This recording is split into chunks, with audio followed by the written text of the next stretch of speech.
চলছে স্টিল পিকচারের কিছু কাজ দেখাই আপনাদের।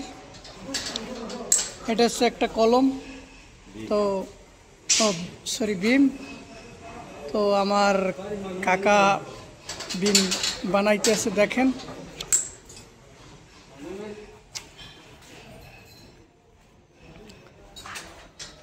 তো কয় পদের বান আছে কাকা?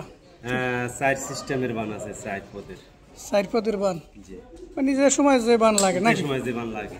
তো এক একটা বান দিয়ে দেখেন। এক বান দিয়ে দেখাবো। এলে প্রথম বানটা দেন, সব সময় কোনটা দেন? সব সময় এটা একটা দিতে আছি, আপনার দেখাচ্ছি। এটা একটু খুব কম চলে, সিঙ্গেল। এটার বলে সিঙ্গেল বান। হ্যাঁ জি, এটার বলে ডবল। আচ্ছা, ডবল বানটা একটু দিয়ে দেখেন। ডবল বান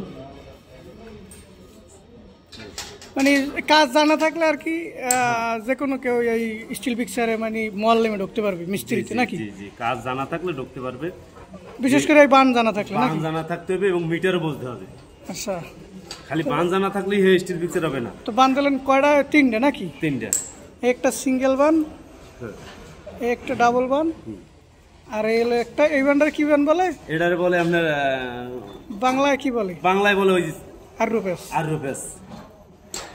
যাই হোক,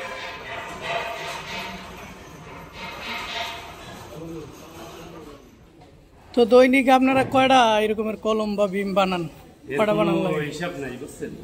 অনেক সময় দেখা যায় 5টা 7টা, অনেক সময় দেখা যায় 15টা 20টা, যে সময় যেরকমের কাজের চাপ আসে। আচ্ছা, চাপ অনুযায়ী কাজ করা লাগে। যেমন মনে করেন আজকে কাজের চাপ আছে, সপ্তাহের পয়লা, এই জায়গাতে স্টিল নিয়ে আর কি এই জায়গায় বানাইবেন নাকি? জি, গাড়ি আসবে, ওই গাড়িতেই মাল উঠাবো। মাল দেখানো, এই যে মাল কাটে রাখছি। ও আচ্ছা, এই গাড়ি আসলে ওই গাড়িতে নিয়ে যাবো,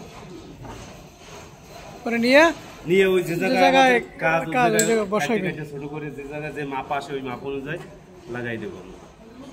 বিশেষ করে স্টিল পিকচারে যারা কাজ শিখতে চায় বা জানতে চায়, তারা এই ভিডিও দেখলে আমার মনে হয় কাজ বুঝবে, কাজ শিখতে পারবে, বুঝতে পারবে সবকিছু। এদের একটা আইডিয়া, মানে এরকম প্রথমে তো বান দেখে না, যে কিভাবে বানটা দেয়। এই কাজের কিন্তু আবার ইন্টারভিউ আছে, খালি বান দিলেই হবে না। ওই বিটের আর ইন্টারভিউ, এই বান। জি, আপনি তো সবকিছুই বোঝেন নাকি? হ্যাঁ, মোটামুটি আমি বুঝি। কাজ করতে চাই 1.5 বছর তো এই জায়গায়।